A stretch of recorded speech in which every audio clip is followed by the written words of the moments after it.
Neng saya tanya keuneun ye. Naon rok? Kan tetangga si Ijem teh tukang gali kuburnya. Kade lah nanyakeun di kubur atawa henteuna sakabehan nu maot mah dikubur neng kabe oge. Ih, apa neng ge eta mah? Lain eta pertanyaan neng mah. Nya naon atuh?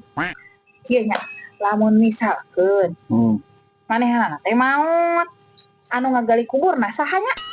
Geus kabaca sih ieu mah. Jadi mana-mana ge anu gali kubur mah tukang gali kubur atuh. Apaan sih itu nggak nges maut? Atuh tukang gali kubur teh lain manehna wae. Keluarga meureun. Maknya keluarga upacul meureun jeung lingis. Ngarubet kieu gini pertanyaan teh. Ya heueuh atuh maknya keluarga di babet-babet kana tanah. Kumaha lamun maot sok?